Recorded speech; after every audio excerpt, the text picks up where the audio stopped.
Welcome to the Enterprise Excellence Podcast, where our purpose is to help create a better future. Learn from our world's experts how to improve your organisation sustainably. Learn how to achieve and sustain an excellence journey for yourself, others, and the planet. Well, hi everyone, I'm Emily Jeavons, and today I'm interviewing Brad, who most of you will already know quite well through hosting the Enterprise Excellence Podcast. Yeah. Hello everyone, good to see you. So welcome Brad to the episode, and we're really keen to uncover some of your thoughts and your history into becoming an author and a consultant and a podcast host. Well, I think really with writing a book on how to apply Agile to sales or excellence to sales, Emily and I spoke about it and we were talking about a lot of different books. It's always been a passion of mine. But I knew that sales is an area that concepts of excellence and systems and culture really hadn't been written about before. Most sales books focus on purely techniques to engage, motivate, sometimes manipulate customers. Whereas really to achieve excellence, I feel it's a lot more than that. And you and I spoke and we thought, right, okay, well, sales needs this, and it's a field that hasn't really had books like this written for before. And we chose to do it. It was a labour of love, took a lot of effort, but we got there, which was great. Yeah, there was a real gap in the market, and your career as a salesperson and sales leader probably really influenced the way that you wrote the book. Yeah.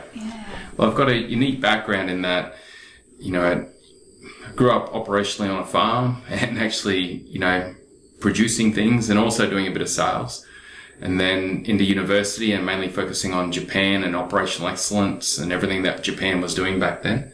And then into a graduate position that I rapidly ended up being put into sales and marketing, which was interesting, but I grew to love it and worked my career into executive or senior leadership positions. And that's when I rediscovered all the work that was now called lean and agile that had come out of the IT world. So it really allowed me in a tough time, because that was about 2008 when the GFC had just hit, and our sales teams in the company I was with were struggling. Yeah. So it really gave us a great approach to try some new things and experiment and learn how to experiment and improve more rapidly as a sales team to deliver greater value and delight to customers. And it worked.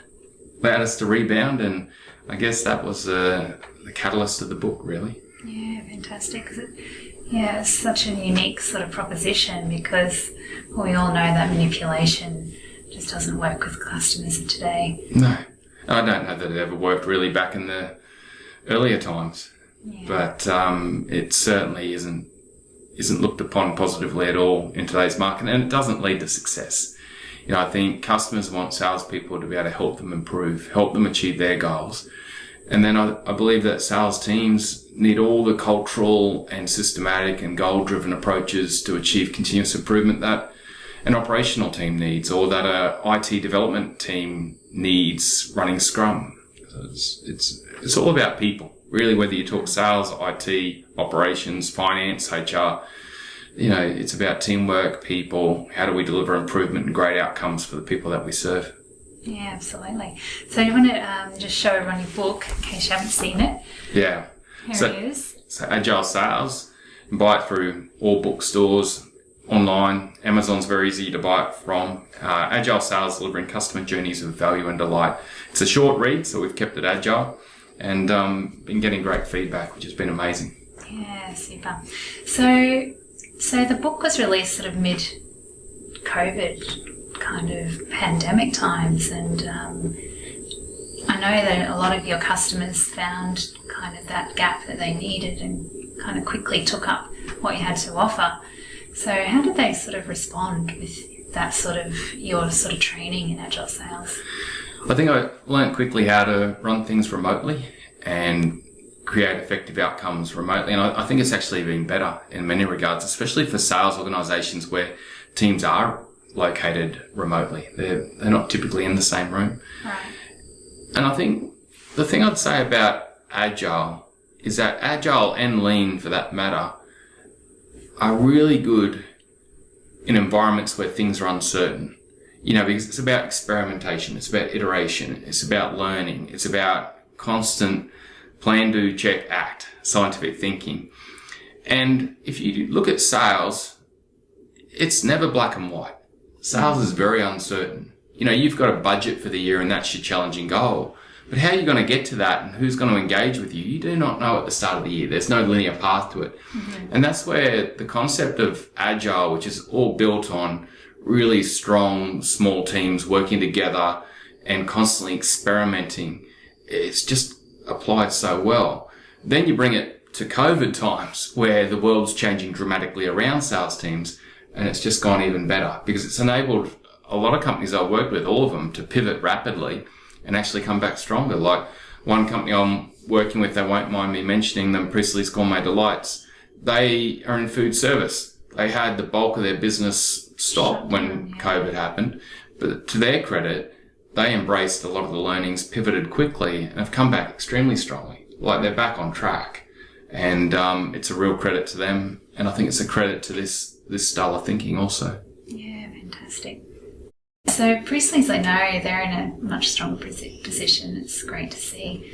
Yeah, we've actually got a little link in our latest newsletter for an article that was written about them. Yeah. Courier Mail, so it's really great to see. Do you want to take us through your book and some of the key elements you think in the book? Yeah, so with the book and other podcasts and presentations I've done, I've brought the content of the book back to what I call the 4 Ps of excellence for Agile Sales, which is basically purpose, people, process, and performance. And so the book really covers these elements and the techniques of Agile and a lot of lean aspects too, which Agile or Scrum is actually built on lean philosophies and backgrounds, so it's highly connected. But if you look at it, I believe that for any team to achieve change and achieve great things, you need motivation, and that's the purpose bit. So I think a team initially needs to be able to understand their challenging goals and where they're going and what they need to do strategically. But they also need to really understand why and what that motivating factor is for them to really fuel the blood and take the journey. Because without motivation and emotion, it's unlikely that humans will improve or change anything, really. We are creatures of habit, largely. And the other factor is to do with that culture. That the team really understands its culture and uses that to form that tight unity as a team. So much when I studied Toyota production systems and TQM back in university, so much of it was focused on teamwork. Whereas I feel like now when we train on lean and agile agile is exclusion, but when we train on lean, a lot of trainers don't talk much about teamwork. And I think agile's really kept that strong. So to me, purpose, the first bit, is all about, where are we going? What's our challenging goal? What's our reason for going there? Our just cause, our motivator. And then, what is our culture? What is our team? What does excellence look like as a real tight-knit unit, as a team, and how do we go towards that? You're finding that people's purpose in, say, this generation coming through with more environmental climate change sort of slant in the world, do you find that the purpose has to change at some point? I think I'd add to that. I think this generation coming through that I meet in sales teams, these are young people joining sales teams that it's going to be hard for them to own a home. It's going to be hard for them to own a flash car. The cost of living is so high at the moment, but they are so purposeful. Like, I rarely meet one that is not driven by something bigger than themselves. And like you said, Emily, like environment or social causes, or really that intense focus on truly helping people, which can so easily be honed to a customer. And it's just amazing. It's a credit to this generation coming through. I think they're an amazing group. And it's a great indicator of having to tailor, but the motivational factor, like if you've got a mixed team of young and older generation, or different people within that one generation, which is, you definitely have that. It's about having that guiding light of a mission or a purpose as an organisation or as a team, but being able to put it in the language of each individual and help them discover what that means to them. And that's where you really unlock motivation. Right. Wow. So I guess that's going to be taking conversations with each individual, kind of more of on a one-on-one coaching conversation. Yeah. To find Or are they mostly aware of that driving kind of purpose? No, you have to help people bring it out, really. And I find asking someone about their goal and then asking them why many times, doing root cause to it, actually helps them get to the deeper reason why they're driven by that. And it's a simple technique, but it works.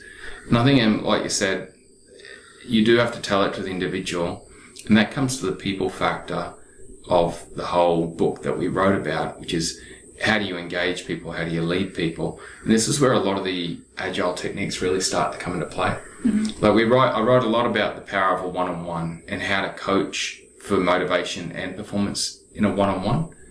It's really understanding that individual's motivation and drivers, but also their goals, helping them understand where they're at now, and then help them discover themselves how they can improve to bridge the gap and start moving forward. Like, it's a lot of open probe questions, a lot of showing empathy.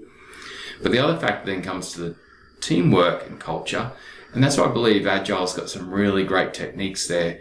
And the pillars of Agile are actually transparency, inspection, and adaptation. And that comes together in the Scrum.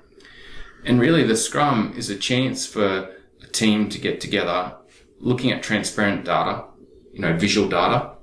And we talk a lot about in the book about having the improvement and strategic work you're doing to improve in your plans, but also your measures. And I don't think we have time to go too much into measures today, but we'll be releasing more content on lead and lag measures upcoming. But once the team's got that transparent scoreboard, you could call it, they can then collaborate as a team, inspect it, and adapt every day. Yes. And that adaptation drives continuous improvement towards their goals. I think it's important that those aspects are in play to really build that unit. And I think it's also important that culture is part of that. I see so many great techniques that teams use to drive culture through their scrums. Like one team at Signet, they use the 3H technique, which every team member will share a hero, a hardship, or highlight each day. And that element of vulnerability, and then other team members showing empathy to that or celebrating that, just builds a strong unity. There's many techniques, but that brings in the people factor. And to me, that's where you capture your teamwork. The one thing strong connection between the team. Yeah. An understanding of each other. And there's one thing I don't think we can get past, which is connections also formed outside of work on a personal level. So it can't just be work. And today in this era of remote work, it's a bit more difficult.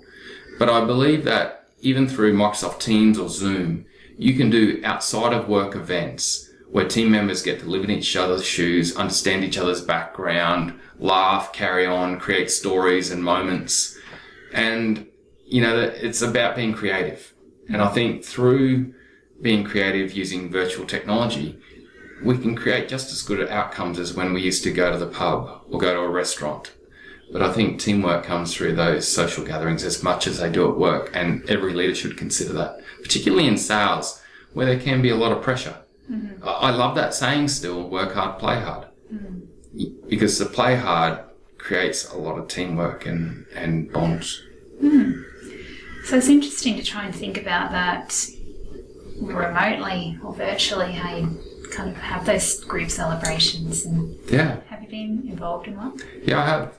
Simple things like Friday afternoon beers virtually, card games virtually, board games virtually, computer games virtually. What else? There's a million things. But it's just creating those moments for people to engage, talk, share, understand, laugh, and do some stupid things at times that create folklore and stories. It's all part of that. Yeah, the culture building. So the back end of the book talks about a customer's journey. Why do you think that's such an important sort of journey to mention? I think in the sales book? With process, which is that third P that I'm talking about, it all comes back to process. Now, most companies build process based on their own internal wishes and desires and what they think's best. And you can lose touch with the customer. Now, particularly in sales, although it applies to every part of business, the customer will make or break your organization. The customer will make or break your sales team. So when you think about building process and improving process, really we need to do it with the customer front and center. And so that's where the technique of customer journey mapping really allows teams to live in their customer's shoes and really think of every step their company does in its relevance to that customer and the customer's experience, and then allows them to think of ways to improve. Right. So it goes from discovery, which is where customers don't even know you, right the way through the sales process to purchase to delivery and to what they call devotion, which is where you're trying to really look to create devotion between your company's brand and yourself and the customer. Mm-hmm. And it allows you to plot and map every aspect of that journey from customer facing, the salespeople, marketers, engaging customers, to even the back office functions and processes. Right. I think the great thing through COVID is I found that you can do this just as well virtually, using virtual technology and mapping tools, as much as the traditional way using Post-it notes. Right. So you can see a lot of them on our wall. Yeah, still use the old manual Post-it notes. So it's a great approach.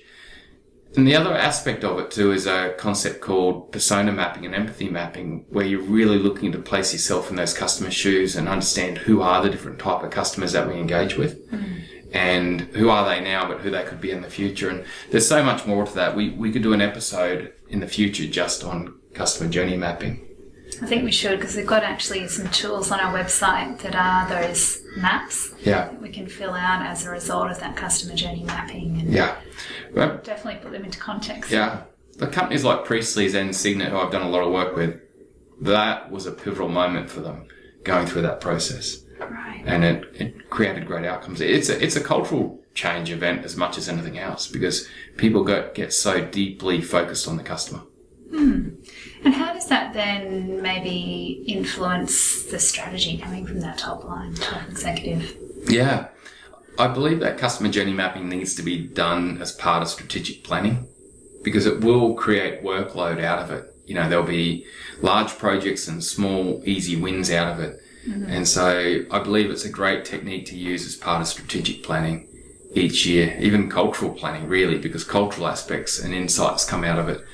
And then that will feed into strategic planning, which then allows organizations to deploy and cascade strategy in a way that no one gets overburdened. Mm-hmm. There's a risk if you do it mid-year or mid-strategic cycle that you do end up overburdening people. Right. So you sort of recommend that deep dive into your customer and their voice and their journey sort of once a year. Yeah, once a year. Your planning. Yeah, depending on your planning cycle. Mm-hmm. Now, of course, in a true agile organisation, planning cycles can be quarterly or even more frequent. So it's just whatever that frequency is. Right. Ah, great. Thanks for explaining a bit of that. Yeah. Yeah. Your purpose is to create a better future. We see that on all of your content that comes out. You want to create a better future. Do you mind just telling us all a bit about that? Yeah, I think I'm a mad keen learner, constantly learning, constantly looking for information and knowledge. And there's a lot of information and knowledge that you see in the world, both economically, environmentally, and socially, that is not good.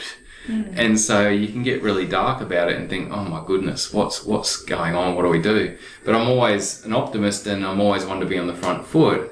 So I guess that's what drives me in everything that I do, and I know it drives you too, Emily, which is what can we do to help create a better future economically, environmentally, and socially? And it's driven by our kids. We've got 2 young children, Charlie, who's 10, Miranda, who's heading for 3. Yeah. And they're wonderful kids. We want them to have a great future, but it does go bigger than that. Whenever I look at a child or any young person, I just wish for them to have the life that I've had, if not better. And I think that's what it's about. And the only way you can do it is just focus on it and take little steps every day. And so that's the purpose of writing books. That's the purpose of the podcast. That's the purpose of every bit of consulting I do, which is how do I help organizations so that there's more jobs, less environmental impact, better social outcomes. And it makes things really enjoyable. Yeah, it's a great purpose. And I'm finding that, a lot of the guests on the podcast, they also have that kind of motivation that they want to create a better future and create for the kind of generations to come. Yeah. I think you only need to look at Agile and Lean and Enterprise Excellence, and it's all open source. No one creates any theories or ideas or concepts to lock it away and protect it and patent it. It's all just open source. Everyone's about that better future, from Peter Hines, who's just about excellence in organizations and sustainable excellence, Bob Hafey on safety, Ken Webster on environmental, Jeff Sutherland on Agile, Scrum. Yeah. Amazing Fantastic. people. Yeah, fantastic sort of network of sharing and not everyone else. I've named a few, but all the other hundreds and thousands of people that work in this field. Yeah, fantastic. It's amazing. Yeah. So Brad, what do you think stops some organisations from sort of creating that better future? A lot of it, what I come across, is organisations just get stuck in the whirlwind of habit and day-to-day, and they lose sight of their motivator. And so I find a lot of companies I work with, I have to keep bringing it back to the motivator, to then drive the energy to actually put the time into the practice they need to do to really make things different. Yeah. Because like anything you want to change, whether it's one thing or 5 things, it's not easy, no matter how simple or hard it is. Habits are hard to break. Yeah, and habits are hard to form. So it takes a lot of practice. So without motivation, it won't happen. And then the other thing is companies often take on too much. And so it's really helping people to distill it down to 1 or 2 things. Dave Stachowiak on the Coaching for Leaders podcast, he does such great work with that, and he refers to Dale Carnegie a fair bit. And I think that stops it. And then the other part that stops it is where you can't engage senior leadership. If you can't engage senior leadership on the journey, there's a real chance they'll do things that just blow it out of the water. And that's the other challenge. Yeah. So what do companies ultimately get out of Agile Sales? Well, it comes down to that final P, which is performance. You know, they get the culture and they get the absolute focus on the right things, the challenging goals, the lead measures, the strategic execution and improvement to drive results.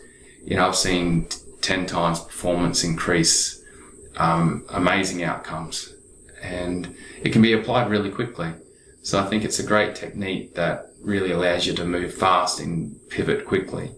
The one thing I'd say is that every organisation is different, so every approach needs to be tailored. But reading the book, you and I have just put everything down on paper.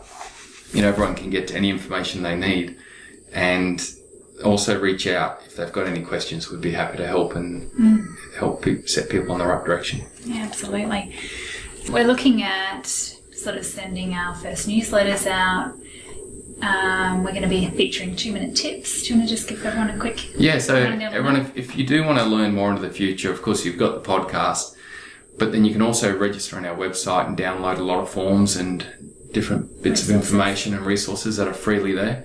The other thing is, if you register on the website, you'll then also be in the newsletter and get notification of all the podcasts, all the 2-minute tips you'll get, and all the additional knowledge we're sharing to try and create a better future.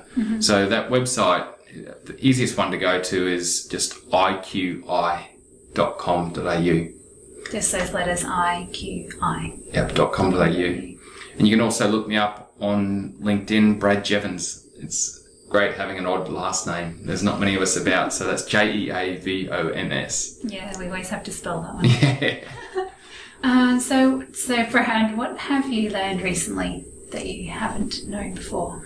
I think yesterday I was interviewing Katie Wellen for the Enterprise Excellence podcast. She's a leader in circular economy, and she really brought to my attention where effort to achieve environmental gain on one part could actually create worse outcomes somewhere else. So the importance of systemic thinking and being able to like put yourself in a helicopter and launch up above your business and look at it as a whole.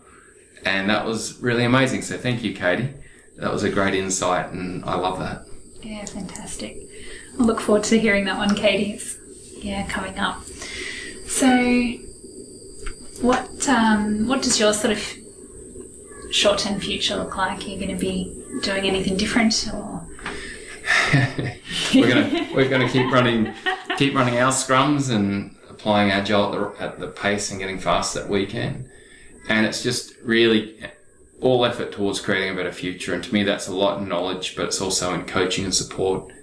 And so at the moment, we're very focused on knowledge. And I'd say in the future, at some stage, we need to look more at coaching and support. How do we help knowledge convert into action for people and become sticky? And that's probably the frontier sometime down the track. Visionary. Yeah, great. I look forward to being part of that one. All right. Well, thanks, Brad. Thanks for kind of unpacking yourself a bit, and hopefully that gives you all an insight into us and how we're helping to create a better future. And everyone, I could not be doing anything of what I do. This is a team, and Emily's a major help and major knowledge contributor and strategic thinker and bouncer and challenger and everything. So it's very much a teamwork approach, isn't it? It is, yeah. Yeah, thank you. Thanks for listening to us, everyone. I hope you gained some value. Hope you and your family are well. Bye for now.